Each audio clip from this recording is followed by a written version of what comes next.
আল্লাহ রাব্বুল আলামিন বলেছেন, আলিফ লাম রা কিতাবুন আনজালনাহু ইলাইকা লিতুখরিজান নাসা মিনাজ যুলুমাতি ইলান নূর। আলিফ লাম রা কিতাবুন আনজালনাহু ইলাইকা, হে নবী আমি আপনার প্রতি একখানা কিতাব অবতীর্ণ করলাম। এটা এমন একখানা কিতাব যা দিয়ে আপনি লিতুখরিজান নাসা মিনাজ যুলুমাতি ইলান নূর, মানব মণ্ডলীকে অন্ধকার সমূহ থেকে, পঞ্জীভূত জমাট বাঁধা অন্ধকার সমূহ থেকে মানুষগুলিকে আলোর দিকে নিয়ে আসবেন। এই জন্য কোরআন দিলাম। কোরআন এসেছে মানুষকে অন্ধকার থেকে আলোর দিকে টেনে আনার জন্য। অন্ধকার সমূহ এর অর্থ হচ্ছে পৃথিবীতে মানুষের তৈরি করা যত মতবাদ আছে সব হলো অন্ধকার, আর আলো হচ্ছে ইসলাম। আলো কি? সবাই বলেন আলো কি? ইসলাম। রাসূল করিম সাল্লাল্লাহু আলাইহি ওয়াসাল্লাম এই কোরআন দিয়েই মৃত্যুপ্রায় জাতিটাকে পৃথিবীর শ্রেষ্ঠ জাত বানায় দিলেন।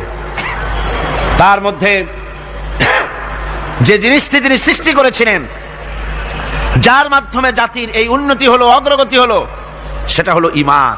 সে জিনিসটা কি ছিল? আরো জোরে বলেন, সেটা কি ছিল? ঈমান, বিশ্বাস। এই বিশ্বাস, এই ঈমান, এটার মূল্যই সবচাইতে বেশি। আপনি কতবার সেজদা করলেন, কতবার পূর্ব পশ্চিমে মুখ ঘুরালেন, এটাই কিন্তু মূল কথা নয়। গত দুদিন এ কথাই আপনাদের সামনে আলোচনা করা হয়েছে। আজকে বাকি কথাগুলি বলবো ইনশাআল্লাহ। সবাই বলেন ইনশাআল্লাহ। একটু জোরে সোরে জিকির করেন, লা ইলাহা ইল্লাল্লাহ, লা ইলাহা। গত 2 দিন আমরা আলোচনা করতেছিলাম যে বিষয়ের উপরে, সে বিষয়টা ছিল এই, আল্লাহ পাক বলছেন, লাইসাল বিররা আন তুওয়াল্লু ওয়ুজুহাকুম কিবালাল মাশরিকি ওয়াল মাগরিব ওয়ালাকিন্নাল বিররা মান আমানা বিল্লাহি ওয়াল ইয়াউমিল আখিরি ওয়াল মালাইকাতি ওয়াল কিতাবি ওয়ান নাবিয়্যিন। লাইসাল বিররা আন তুওয়াল্লু ওয়ুজুহাকুম, পূর্ব পশ্চিমে মুখ ঘোরানো, তোমাদের চেহারাটা পূর্ব পশ্চিমে ঘোরানো, এটাই প্রকৃতপক্ষের কোনো কল্যাণমূলক কাজ নয়। আসল নেক কাজ হচ্ছে মান আমানা বিল্লাহ, যে ব্যক্তি আল্লাহর প্রতি ঈমান এনেছে। এই ঈমান বিল্লাহর উপরেই আমরা কথা বলতেছিলাম আপনাদের সামনে। প্রথম দিন আলোচনা করেছিলাম ঈমানের পরিচয়, মনে আছে আপনাদের? মনে নাই? প্রথম দিন আলোচনা করেছিলাম ঈমানের পরিচয়। আর গতকাল কি করেছি? ঈমানের গুরুত্ব। গতকাল করেছি ঈমানের গুরুত্ব। আজকের আলোচনা করব ওই একই বিষয়, ঈমান বিল্লাহর উপরে, একই বিষয়ের উপরে। আজকের বিষয় হচ্ছে ঈমানের উপকারিতা, ঈমান বিল্লাহর উপকারিতা। আল্লাহর উপরে ঈমান আনলে পরে উপকারটা কি হয়, এই কথাগুলি আজকে আলোচনা করব ইনশাআল্লাহ। সবাই বলেন ইনশাআল্লাহ। আমা তৌফিকি ইল্লা বিল্লাহ, সুবহানাকা লা ইলমা লানা ইল্লা মা আল্লামতানা। এই পৃথিবীতে মানুষ কোন কোন সময় নিজেকে অনেক বড় মনে করে, আবার কোন কোন সময় নিজেকে অত্যন্ত হীন নীচ মনে করে। যখন নিজেকে বড় মনে করে তখন তো কেউ কেউ বলেই বসে, আনা রাব্বুকুমুল আলা মান আশাদ্দু মিন্না কুওয়া, আমার চাইতে শক্তি আর কার আছে, আমার চাইতে শক্তিশালী আর কে হতে পারে, আর আমি হচ্ছি তোমাদের বড় প্রভু, এরকম বলে। আবার কখনো নিচে নামতে নামতে এত নিচে নামে, গাছ, পাথর, সাপ, সিংহ, বাঘ, শিয়াল, বিড়াল এগুলির সামনে মাথা নত করে। এখন এ মানুষের আসল পজিশনটা কি? মূল পজিশন কি? ঈমান তাকে পজিশন শিখায়। ঈমানের প্রথম উপকারিতা যেটা, সেটা হলো তার মধ্যে আত্মসম্ভ্রম, শখসিয়ত, পার্সোনালিটি সৃষ্টি করে দেয়, আত্মমর্যাদার উন্মেষ ঘটিয়ে দেয়। আল্লাহর প্রতি ঈমান মানুষকে দীনতা থেকে, হীনতা থেকে, নীচতা থেকে উদ্ধার করে মর্যাদার উচ্চ শিখরে আরোহণ করিয়ে দেয়। সে অন্যের নিকটে হাত পাতত, সে গাছের সামনে মাথা নত করত, সে পাথরের সামনে মাথা নত করত, সাপকে ভয় পেত, সাপকে পূজা করত। কিন্তু যখন এই মানুষটি আল্লাহর উপরে ঈমান আনলো, যখন এই মানুষ পড়ল লা ইলাহা ইল্লাল্লাহু মুহাম্মাদুর রাসূলুল্লাহ, জোরে পড়েন না, লা, মাইকটা আমার কানে আওয়াজ আসে না, কি জোরে আওয়াজ হচ্ছে, সেই জন্য আমার অসুবিধা হচ্ছে। এমন হওয়া উচিত যাতে আমি শুনতে পাই। এই কালেমা যখন পড়লো তখন সে নিজেকে চিনতে পারলো, সে বুঝতে পারলো যে আমি যাদের সামনে মাথা নত করি, যাদের সামনে আনুগত্য করি, এগুলি তো আবার আর একজনের গোলাম। আল্লাহ রাব্বুল আলামিন কোরআনে কারীমের মধ্যে বলেছেন ইয়াবতাগুনা ইলা রাব্বিহিমুল ওয়াসিলা। আল্লাহ পাক বলেন যারা নাকি মানুষগুলি যার সামনে মাথা নত করে, যাদেরকে প্রভু বলে, দেবতা বলে, উচ্চ শক্তি সম্পন্ন মনে করে যাদের পেছনে ঘুরে যাদের কাছে হাত পাতে, তারাই তো আবার আল্লাহর কাছে যাওয়ার জন্য ওসিলা তালাশ করে। সুতরাং তার ভুল ভেঙে যায়। সে তখন দেখতে পায়, সে তখন বুঝতে পারে যে একজন এমন শক্তি আছে, একমাত্র তার কাছেই মাথা নত করতে হয়, আর কারো কাছে করা যায় না।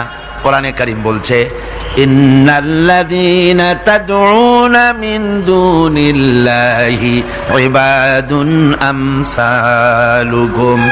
আমি আল্লাহকে বাদ দিয়ে তোমরা যার অনুসরণ করো, আমি আল্লাহকে বাদ দিয়ে তোমরা যাকে ডাকো নিজের হাজাত পুরা করার জন্য, নিজের উদ্দেশ্য পুরা করার জন্য, মনস্কামনা পূর্ণ করার জন্য, আমি আল্লাহরে বাদ দিয়ে যাদের ডাকো, ওরা তোমার মতো আমার গোলাম। তুমি যেমন আমার গোলাম, ওটাও আমার গোলাম। তুমি সূর্যের পূজা করো, সূর্য তো আমার গোলাম।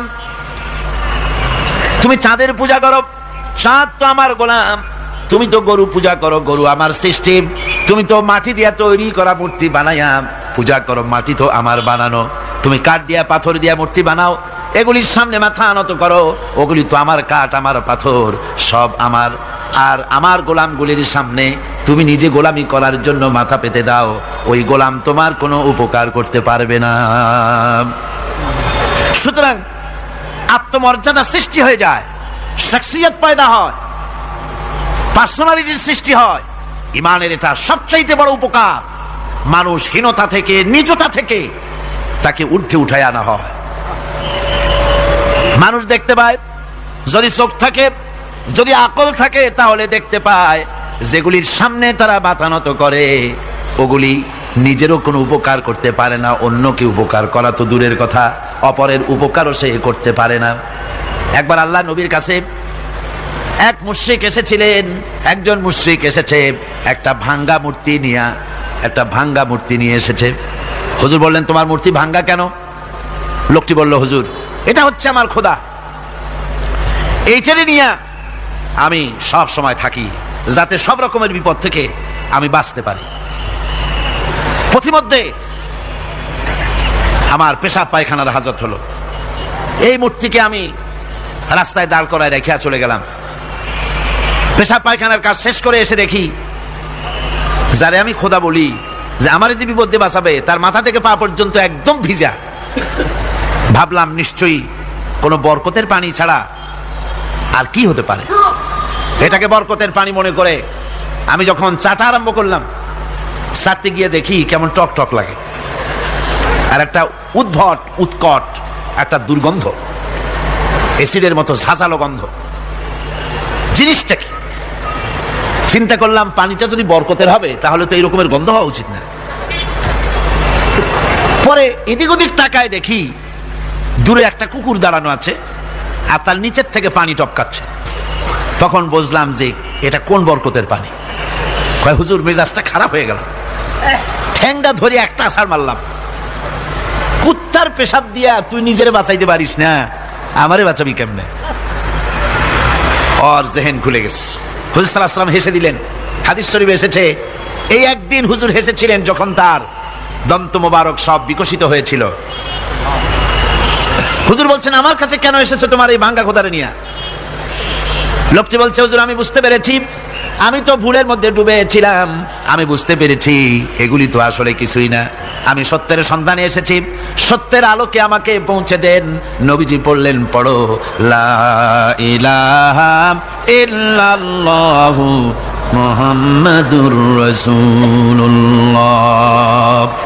এরা আপনাকে কি সাহায্য করবে? ও তো নিজের সাহায্যই করতে পারে না, কথা ঠিক কিনা? জোরে বলেন, পারে? পারে না, নিজেরই নিজে বাঁচাতে পারে না, আপনারে বাঁচাবে কেন? এই জন্য ইমান যখন আনে, ইমানের সবচাইতে বড় উপকারিতা হচ্ছে মানুষকে আত্মমর্যাদা দিয়ে দেয়, তার সম্মান, নিজের সম্মান সে বোঝে, সে বুঝতে পারে যেহেতু ক্ষমতা দুনিয়ায় কারো নাই, ক্ষমতার মূল উৎস আমার আল্লাহ রাব্বুল আলামিন। আল্লাহ পাক বলেছেন, আন্নাল কুওয়াতা লিল্লাহি জামিআ, সমস্ত ক্ষমতার উৎস কে? সন্দেহ আছে? আপনারা যেভাবে আল্লাহর নাম জিজ্ঞেস করলে যেভাবে বলেন, তাতে মনে হয় কিসের ফেব্রুয়ারিতে রোজা আসবে, রোজা এখনই শুরু হয়ে গেছে। আপনারা ভাতও খান নাই, ইফতারও করেন নাই, সেহরিও কপালে জোটে নাই, এমনই দুরবস্থা। এরকম তো হওয়া উচিত না। আমি তো দীর্ঘদিনের লালিত স্বপ্ন ইসলামের বিপ্লব হবে চট্টগ্রাম থেকে, আর সেই মুজাহিদরা যদি আল্লাহর নামটা নিতে, যদি মহব্বতের সাথে না নিতে পারে, তো একটা কথা হইল। জোরে সরে বলেন, সমস্ত ক্ষমতার উৎস কে? হ্যাঁ, এবার না বোঝা গেল যে পারবেন। আল্লাহ পাক হচ্ছেন সমস্ত ক্ষমতার উৎস। এইটা যদি বিশ্বাস করেন, তাহলে আপনাকে পরাভূত করতে পারে, পরাজিত করতে পারে এমন ক্ষমতা এই পৃথিবীতে কারো।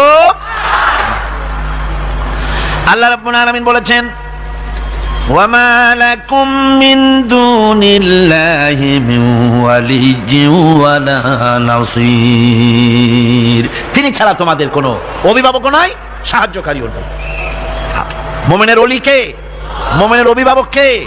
সাহায্যকারী কে? আল্লাহ পাক। আমার বন্ধুগণ, সুতরাং পার্সোনালিটি তৈরি হবে। ইমানের সবচাইতে বড় উপকারিতা, প্রথম উপকারিতা হচ্ছে এই, মানুষকে ব্যক্তিত্ব সম্পন্ন করে দেয়, সে কাউকে ভয় করে না, সকলে তারই ভয় পায়। কয় সুবহানাল্লাহ।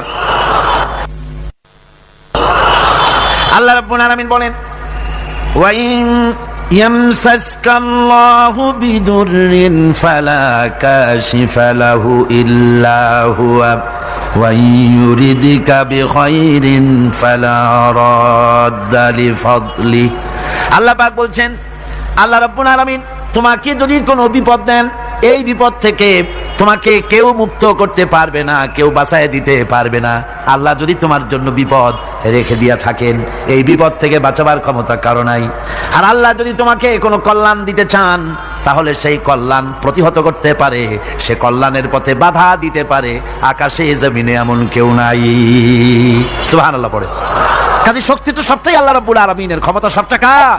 আল্লাহ সুবহানাহু ওয়া তাআলা। কল্যাণও করেন তিনি, আর অকল্যাণ যদি করেন, সে অকল্যাণ থেকে বাঁচবার উপায় নাই। কল্যাণ যদি করতে চান, ঠেকাবারও কারো উপায় নাই। মুমিন ব্যক্তির আত্মমর্যাদা এভাবে বেড়ে যায় ইমানের কারণে। ইমানের কারণে তার আত্মমর্যাদাটা এত বেড়ে যায় যে সে হক কথা বলতে গিয়া রিজেকের চিন্তা করে না, চাকরির চিন্তা করে না। হক কথাটা যদি বলি, আমি সরকারি চাকরি করি, হক কথা বললে পরে চাকরি থাকবে না। ইমামতি করি, হক কথা বললে পরে চাকরি থাকবে না। এই জাতীয় হীনমন্যতা তার মনের ভিতরে জায়গা পাবে না, যেহেতু কোরআন তারে শিখাইছে। কিসের ভয়? রিস্কের চিন্তা করো। রিস্কের চিন্তা করার কোনো দরকার নাই। কোরআন তোমাকে বলে দিয়েছে, ঈমান এনেছো তুমি যার উপরে, ইন্নাল্লাহা হুয়ার রাজ্জাকু যুল কুওয়াতিল মাতিন, নিশ্চিতভাবে আল্লাহই হচ্ছেন মহান রিজেক দাতা। নিরঙ্কুশ ভাবে রিজেকের চাবিকাঠি তারই হাতে। তো আমার রিজেক যদি আল্লাহর হাতে হয়, এটা যদি বিশ্বাস করি, তাহলে মেম্বারের উপরে দাঁড়িয়ে হক কথাটা বলতে ভয় পাই কেন? চাকরি করি, হক কথাটা বলতে পারি না কেন? সরকারের কাছে আমার রিজেক নয়, সেক্রেটারির কাছে, মুতাওয়াল্লির কাছে আমার রিজেক নয়। আমার খাদ্য কার কাছে? আমার রিজেক কার কাছে? এটা হলো সবচেয়ে বড় ভয়। ইমানের দাবি করে ঠিক, ওয়াজ নসিহত করেও ঠিক, মানুষকে উপদেশ দেয়ও ঠিক, কিন্তু মনের মধ্যে ভয় একটু থেকেই যায়। যদি চাকরিটা যায়, তাহলে বিবি বাল বাচ্চা নিয়ে বাঁচবো কেমনে? এটা থাকে মনের ভিতরে এক চিন্তা। একজন টিচার তার ছাত্রদেরকে শিখাইছিলেন যে বিসমিল্লাহর এত ফজিলত, নদীর উপর থেকে বিসমিল্লাহ বলে হাঁটে গেলে তাও হাঁটে যাওয়া যায়, খাওয়ার নৌকা ছাড়াই পানির উপর হাঁটে যাওয়া যায়। একটা ছেলে, একটা ছাত্র এই কথাটা এমন বিশ্বাস করলো, নদীর পাড়ি দিয়ে, তার বাড়ি ছিল নদীর ওপার, প্রতিদিন খাওয়া পার হইয়া মাদ্রাসায় আসতো, বিশ্বাস সে করছে পুরাটাই, আর বিসমিল্লাহ বলে পাও দিয়ে হাঁটিয়া চলে গেল পার হয়ে। এটা কোনো কোরআন নয়, হাদিস নয়, শোনা কথা। তারপরে একদিন তার মা তাকে বলেছে, তোমার হুজুরকে একটু দাওয়াত দাও আমাদের বাড়িতে। হুজুরের দাওয়াত দিছে, মিলাদের দাওয়াত শুনে হুজুর তো খুব খুশি। তারপরে ছাত্রের সঙ্গে রওনা হয়েছে। নদীর ঘাটে এসে দেখে যে নৌকা নাই। আরে বাবা, নৌকা নাই, পার হবো কেমনে? কয় হুজুর কোন কি, নৌকার দরকারটা কি?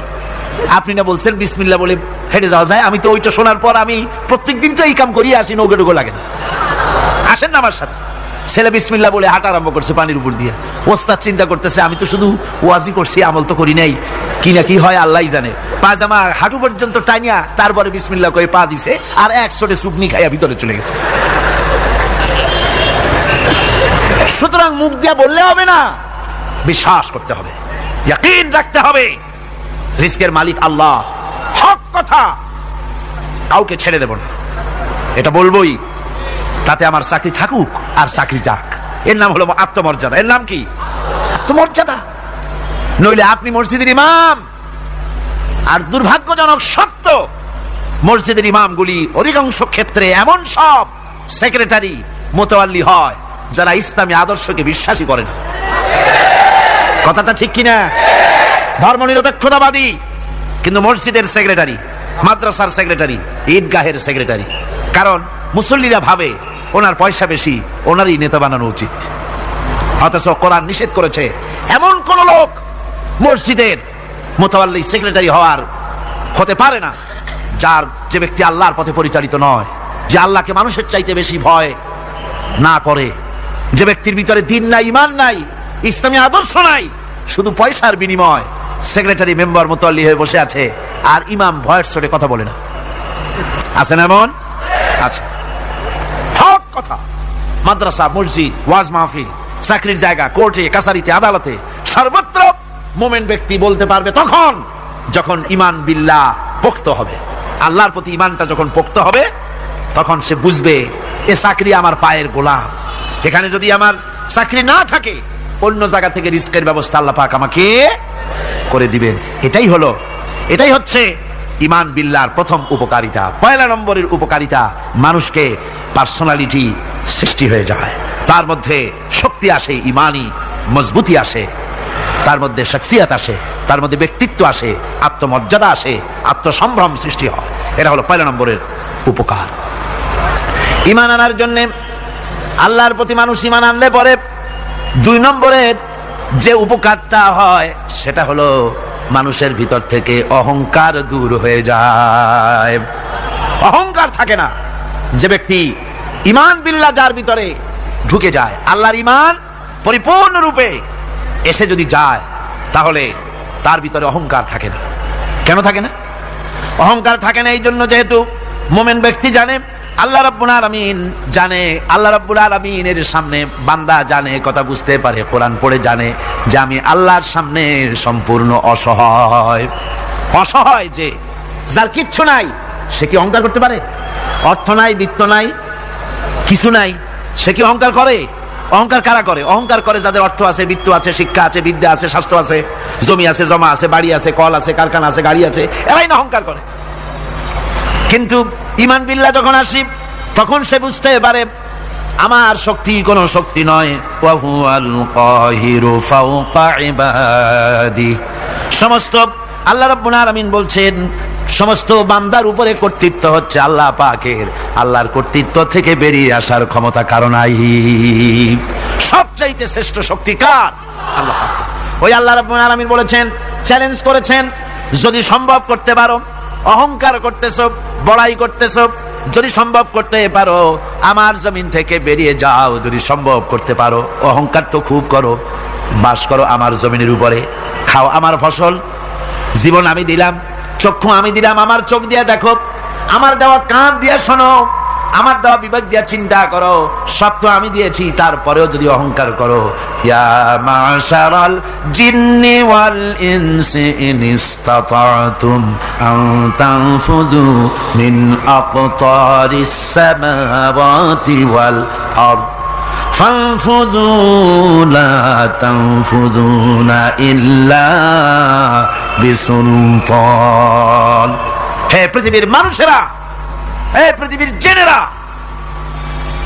ইয়া মাশারাল জিন ওয়াল ইনস, হে পৃথিবীর মানুষ, মনুষ্য জাতি এবং জিন, যদি সম্ভব করতে পারো তাহলে আমার ইহাতা থেকে, আমার জমিন থেকে, আমার জমিনের উপর থেকে বেরিয়ে যাও। এমন দেশে যাও যেখানে আমার সূর্য নাই, যেখানে আমার চন্দ্র নাই, যেখানে আমার আলো নাই, যেখানে আমার বাতাস নাই, অক্সিজেন নাই, আমার পানি নাই, এমন কোন জায়গা যদি পাও বেরিয়ে চলে যাও। যাওয়া যাবে? আর যারা জবাব দিলেন না তারা পারবেন বুঝি? যাওয়া যাবে? আল্লাহ পাক বলছেন ফানফুযু লা তানফুযুনা ইল্লা বিসুলতান। আমার রাজত্ব থেকে, আমার ইহাতা থেকে, আমার পরিমণ্ডল থেকে, আমার কর্তৃত্ব থেকে বেরিয়ে যাওয়ার কোনো পথ নাই। কেউ বেরিয়ে যেতে পারবে না। আকাশ দিয়ে, জমিন দিয়ে পরিবেষ্টন করে রেখেছি, পালাবার উপায় নাই, ভাগবার জায়গা নাই। এই কথা মুমিন যখন পড়ে আস্তে করে মাথা নিচু হয়ে আসে, আমি কত দুর্বল আমার মহান আল্লাহর সামনে। সুবহানাল্লাহ। এই জন্য আমি বলি, কিসের বড়াই করবেন? কিসের বড়াই? বিদ্যার বড়াই। কতটা বিদ্যা অর্জন করেছেন? কতটুকু শিখেছেন? আপনার থেকে আরো অনেক শিক্ষাবিদ রয়েছেন, আবার তার থেকে আরো অনেক শিক্ষাবিদ রয়েছেন, কতটুকু শিখেছেন? এখনো ছাত্র, অনেক কিছু আছে যা আপনি আজও জানতে পারেন নাই। সারা জীবন আমরা তালিবে ইলম, সারা জীবন আমরা ছাত্র। মুহাদ্দিস হন, মুফাসসির হন, প্রফেসর হন, প্রিন্সিপাল হন, যেই হন না কেন, চিকিৎসাবিদ, চিকিৎসা বিজ্ঞানী, রাষ্ট্রবিজ্ঞানী, দার্শনিক, যেই হোক না কেন, সব ছাত্র। সব কি? ছাত্র। বহু কিছু এমন আছে যা আজও মানুষ উদ্ধার করতে পারে নাই, শিখতে পারেনি। সুতরাং শিক্ষার বড়াই করো না। এরপরে অর্থের বড়াই করবা। কয়টা টাকার মালিক হয়েছে তুমি? টাকার বড়াই করে মানুষ। জিজ্ঞাসা করা হয়, মিয়া সাহেব রোজা রাখেন না কেন? কয় রোজা রাখবো, চাউলের অভাব আছে নাকি? না ধানের অভাব আছে, না টাকার অভাব আছে। নাউযুবিল্লাহ। কত টাকা হয়েছে? আল্লাহ রাব্বুল আলামিন যদি ইচ্ছা করেন এমন রোগ দিয়া দিতে পারেন, হার্টের ভিতরে ক্যান্সার দিয়ে দিতে পারেন, ব্রেনের ভিতরে টিউমার দিয়ে দিতে পারেন, রক্তের ভিতরে ক্যান্সার দিয়ে দিতে পারেন, হাড়ের ভিতরে ক্যান্সার ঢুকাই দিতে পারেন। এমন রোগ হয়ে যেতে পারে ডাক্তারের 14 গোষ্ঠী গুলে খেলেও রোগ ভালো হবে না। সারা জীবন যত টাকা কামাই করেছেন, গোষ্ঠী বেচতেও ঔষধের পয়সা হবে না। পারবে কিনা আমার আল্লাহ? জোরে বলেন, পারবেন কিনা? পারবেন। প্রচন্ড ক্ষমতা। কাজী বান্দা যখন এগুলি পড়ে মাথাটা নিচু হয়ে আসে যে ক্ষমতা তো তার, বড়াই করার কোনো উপায় নাই। আমরা কিতাবের মধ্যে পড়েছিলাম, সেই আল মুস্তাতরফ একটা কিতাব ছিল, আলেমে পড়ানো হতো। মৌলানা শামসুদ্দিন সাহেব পড়েছেন নিশ্চয়ই? জি, ওলামারা পড়েছে। সেই কিতাবে আলেম ক্লাসে পড়ানো হতো তখন আমাদেরকে একটা আরবি সাহিত্য। ওই আরবি সাহিত্যের ভিতরে পড়েছিলাম, সেখানে এক জমিদার বিবাহ করেছে, তারপরে তার নবপরিণীতা স্ত্রীকে নিয়ে খেতে বসেছে।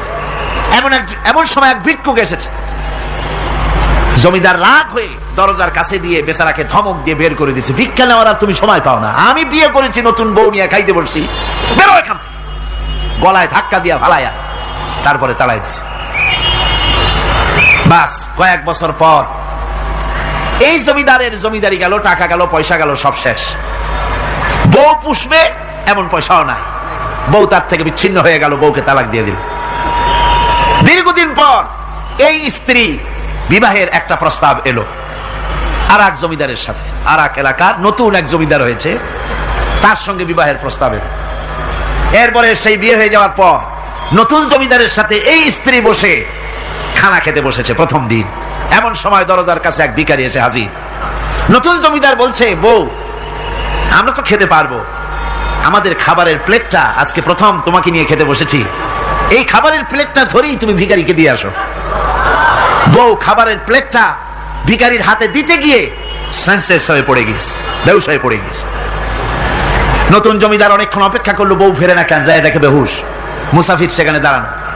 কিছুক্ষণ পর বউয়ের হুশ হলো, জিজ্ঞেস করলো হয়েছে কি, তুমি এরকম পড়ে গেল কেন? এই মুসাফিরকে দেখে বউ বলতেছে, আল্লাহর কসম, তুমি যখন আমাকে প্লেট ভরা খাবার দিয়ে পাঠাই দিলা ভিক্ষুককে দেওয়ার জন্য, যারে ভিক্ষা দিতে গেলাম, আল্লাহর কসম করে বলি এ হচ্ছে আমার সেই প্রথম স্বামী। এবার ওই জমিদার বলতেছে, তুমি যেমন কসম করে বলতেছো এই হলো তোমার প্রথম স্বামী, আমিও আমার আল্লাহর নামে কসম করে বলি আমিও সেই ভিখারি যেদিন তোমরা খেতে বসেছিলে আর আমি ভিক্ষা নিতে গিয়েছিলাম, আমাকে দরজা থেকে তাড়ায় দিয়েছিলে। সুতরাং বড়াই করো না, অর্থের টাকার বড়াই করো না, অহংকার করো না, স্বাস্থ্যের বড়াই করো না, স্বাস্থ্য ভালো, অহংকার করো না। আল্লাহ যদি ইচ্ছে করেন এক রাত্রের মধ্যে মাত্র আধা ঘন্টা 15 মিনিটের ভিতরে কয়েকবার পাতলা দাস্ত দিয়া জনমের মতো শেষ করে দিতে পারেন, পারেন কিনা? সুতরাং মানুষ ঈমান বিল্লাহ, আল্লাহর প্রতি ঈমান মানুষকে এভাবে বিনয়ী করে দেয়। কোন আলহামদুলিল্লাহ। অহংকার বলে কিচ্ছু থাকে না, তা সে আগে সালাম দেয়। ঈমান বিল্লাহ, যার মধ্যে ঈমান, আল্লাহর ঈমান ঢুকে যায়, তার আগে কেউ সালাম দিতে পারে না। রাসূলুল্লাহ বলেছেন, যে ব্যক্তি আগে সালাম দেয় সে অহংকার মুক্ত। জয় বল সুবহানাল্লাহ। এখন তো সালাম শুধু পেতে চায়। দারোগা চিন্তা করে পুলিশেরা আমারে সালাম দেবে, আমি ওরে সালাম দিতে যাবো কেন? ও প্রত্যেকদিন আমারে দেয় স্যালুট, আমি দেবো ওরে সালাম, একটা কথা। এসপি মনে করে ইন্সপেক্টর আমারে সালাম দিবে, আইজি মনে করে এসপি আমারে সালাম দিবে, প্রেসিডেন্ট মনে করে মন্ত্রীরা আমারে সালাম দিবে, হুজুররা মনে করে মুরিদরা আমারে আগে সালাম দিবে। না, এটা সুন্নাতের খেলাফ। রাসূলুল্লাহর আগে কেউ সালাম দিতে পারে নাই। জোরে কোন সুবহানাল্লাহ। আগে সালাম দাও।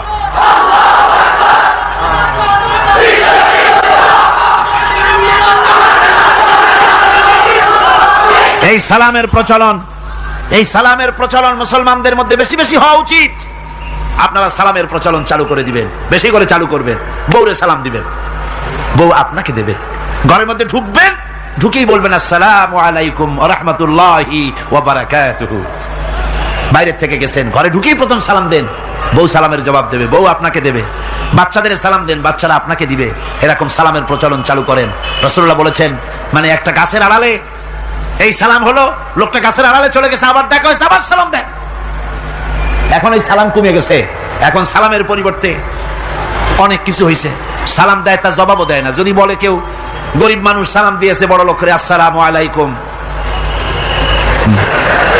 ওয়ালাইকুম আসসালাম বলতে চায় না, একটু মাথা নাড়ে। তারপরে জিজ্ঞেস করে, স্যার কেমন আছেন? এই যাচ্ছে, কেটে যাচ্ছে। কি কেটে যাচ্ছে? তোমার কল্লা? আলহামদুলিল্লাহ বলতে পারো না? অধিকাংশ ক্ষেত্রে যদি জিজ্ঞেস করেন কেমন আছেন, এই যাচ্ছে, কেটে যাচ্ছে। আপনার যত অসুখ হোক আগে বলেন আলহামদুলিল্লাহ, তারপরে অসুখের কথা বলেন।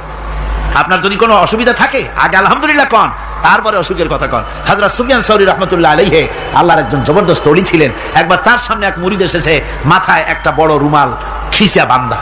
জিজ্ঞেস করলেন, মিয়া তোমার এই মাথাটা এরকম বাঁধা কেন? বলে, হুজুর মাথার যন্ত্রণায় অস্থির হয়ে গেছি, সেই জন্য মাথাটা বাঁধে রাখছে। এরকম ব্যথা কয়দিন হয়েছে? কয়দিন? না, সবসময় হয় না, বছরে 2-1 হইলেও পারে, না হইলেও পারে। বলে, বছরে 2-1 মাথা ব্যথা হয়, সেই ব্যথাটা দড়ি দিয়া বান্ধা মানুষকে দেখাইলা যে আমার ব্যথা হয়েছে, অসুবিধাটা দেখালে, আর যতদিন ভালো ছিলে ওইটার প্রমাণ স্বরূপ মাথায় কি বান্ধা মানুষকে দেখাইছো।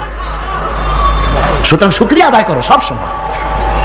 আলহামদুলিল্লাহ আলা কুল্লি হাল, সব অবস্থায় আমি ভালো আছি, আমার থেকে আরো অনেক খারাপ আছে। সুতরাং সালামের প্রচলন তারাই করে বেশি যারা বিনয়ী হয়। অহংকার যাদের মধ্যে জায়গা পায় না। অহংকার পাবে কি করে? বান্দা কোরআন থেকে জেনেছে, ওয়াল্লাহুল গানিয়্যু ওয়া আনতুমুল ফুকারা। আল্লাহ রাব্বুল আলামিন বলেন, তোমরা হলে সবাই ফকির, তোমরা হলে সব মুকাবিক্কি, আর একমাত্র আল্লাহ রাব্বুল আলামিন বেনিয়াজ। আল্লাহই শুধু বেনিয়াজ, আর সব কি মুকাবিক্কি কার কাছে? আল্লাহর কাছে। এই জন্য বিনয়ী হতে হবে। যে জমিনটা বাস করি, জমিনটা কার? চিল্লায় কোন কার? লিল্লাহি মা ফিস সামাওয়াতি ওয়া মা ফিল আরদ। আকাশ ও তার, জমিনও তার। এই কথা যদি জানা থাকে, বিশ্বাস থাকে, তাহলে সেই ব্যক্তি অহংকার করতে পারে না, সে বিনয়ী হয়। ঈমান বিল্লাহ তাকে বিনয়ী বানায় দেয়, আর বিনয়ী মানুষ, নিরহংকার মানুষই আল্লাহর কাছে বেশি পছন্দ। এই ঈমান তার ভিতরে এই কথা জাগ্রত করে দেয়। আমি যদি একটা গাড়ির মালিক হয়ে থাকি, আমি যদি একটা বাড়ির মালিক হয়ে থাকি, আমি যদি স্ত্রী পুত্র সন্তান পেয়ে থাকি, আমি যদি মন্ত্রী হয়ে থাকি, আমি যদি কিছু পেয়ে থাকি, আমার হাতের কামাই দ্বারা পাই নাই। আল্লাহ শিখাই দিচ্ছেন, ওয়ামা বিকুম বিনিমাতিন ফামিনাল্লাহ, যত নেয়ামত তোমরা পেয়েছো সব আল্লাহ রাব্বুল আলামিন দিয়েছেন। জোরে বলেন সুবহানাল্লাহ। দাতাকে ভুলে যেও না, আল্লাহর কাছে বিনয়ী হও। সমস্ত নেয়ামত একমাত্র তিনি দিয়েছেন। ঈমান বিল্লাহর দ্বারা মানুষের এই গুণ সৃষ্টি হয়, এই উপকার হয় মানুষের, যে সে বিনয়ী হয়ে যায়।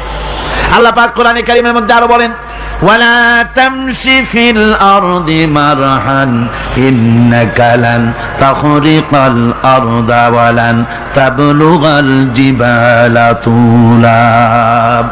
ওয়ালা তামশি ফিল আরদি মারহান, আমার এই জমিনের উপরে অহংকার করে হেঁটো না। আল্লাহ পাক নিষেধ করেছেন, জমিনের উপরে অহংকার করে হেঁটো না। এই জমিনের উপরে অহংকার করে হাঁটতে গিয়া তুমি পদাঘাত করে আমার জমিনটারে ফাটাই দিতে পারবে না, আবার অহংকার করে লাভ দিয়া আমার পাহাড়টার উচ্চতাও ছাড়াই যেতে পারবে না। যখন তুমি পাহাড়ের উচ্চতা ছাড়াতে পারবে না, যখন জমিনটারে লাথি মেরে ফাটাই দিতে পারবে না, তখন আবার অহংকারটা কিসের? কিসের অহংকার? নিজের দিকে তাকাও, তোমারে আমি বানাইছি কি দিয়া? তোমার পেটের মধ্যে কি? তোমার শরীরের মধ্যে কি? মলমূত্র দিয়ে পেটটা ভরা, আর দুনিয়ায় এসেছো এক ফোঁটা নাপাক পানি দিয়ে। যে নাপাক পানি ফোঁটা শরীর থেকে বেরিয়ে গেলে পরে গোসল ওয়াজিব হয়ে যায়, ফরজ হয়ে যায়। এমন একটা নাপাক পানি যার জন্মের উৎস, তার তো অহংকার করার শোভা পায় না। অহংকার করবেন কেবলমাত্র কে? চিল্লায় বলেন কে? হাদিসে কুদসির ভিতরে এসেছে, আল্লাহ পাক বলেছেন, অহংকার হচ্ছে আমার ইজার, অহংকার হচ্ছে আমার চাদর।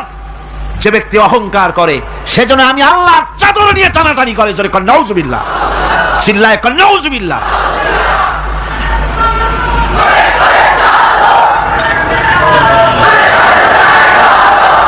আমার বন্ধুগণ, আল্লাহ রাব্বুল আলামিন কোরআনে কারীমের মধ্যে বলেছেন, আমার সঠিক বান্দা যারা, অহংকার তাদের মধ্যে থাকে না।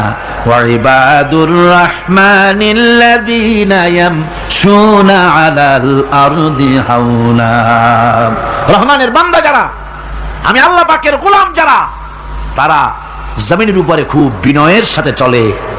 তাদের চলাফেরা দেখলেই বোঝা যায় লোকটা বিনয়ী, আল্লাহর বান্দা। সুবহানাল্লাহি ওয়া বিহামদিহি। কি বলেন? মানুষের চলাফেরা, চাহনি, ওঠা বসা, কথাবার্তা দেখলেই বোঝা যায় না লোকটা কি চরিত্রের? বোঝা যায়। এক পদের মানুষ আছে, গম্ভীর হয়ে বসে থাকে, মনে হয় যেন নবজাদা নসরুল্লাহ খানের শালা। নামাজ নাই। কি হয়েছে? মাইক এমনি আজকে আমি নিজেও টের পাচ্ছি, আমি মাইকের আওয়াজ নিজেও পাচ্ছি না। মাইকটা ভালো করে দেন মাইকের অপারেটর, আর জোরে সোরে একটু জিকির করেন, লা ইলাহা ইল্লাল্লাহ, লা ইলাহা ইল্লাল্লাহ, লা ইলাহা ইল্লাল্লাহ।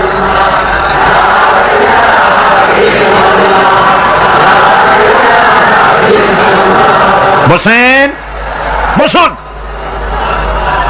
লা ইলাহা ইল্লাল্লাহ, লা ইলাহা ইল্লাল্লাহ, লা ইলাহা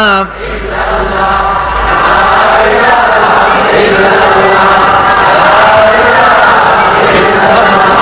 লা ইলাহা ইল্লাল্লাহ মুহাম্মাদুর রাসূলুল্লাহ।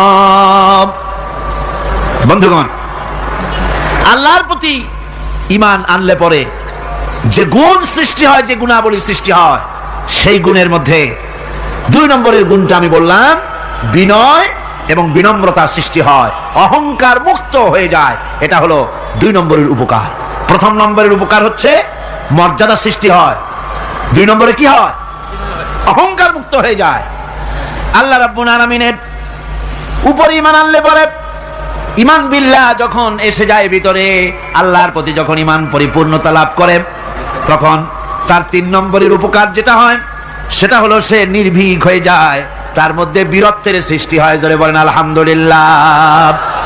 ইমানদার লোক কোনদিন কাপুরুষ হয় না, ইমানদার লোক কাপুরুষ হয় না, বীর পুরুষ হয়। আর পৃথিবীতে কাপুরুষেরা কোনো ইতিহাস সৃষ্টি করতে পারে না। বীর পুরুষ জীবনে মরে একবার, আর কাপুরুষ মরে জীবনে বারবার। পাতিশিয়ালের ডাক শুনিয়ে চিতই পড়ে, ট্রাকের টায়ার পাংচার হয়েছে, আওয়াজ শুনিয়া হার্ট ফেল করে। এই হলো যারা নাকি ইমানের দিক থেকে দুর্বল, তাদের এই অবস্থা। আর ইমানদার যারা, তারা বোমার আওয়াজ শুনে পালায় না, বরং আহত সিংহের মতো আওয়াজ যেদিকে হয়েছে সেদিকে ছোটে গিয়ে দেখে তার কোনো ভাই আহত হয়েছে কিনা।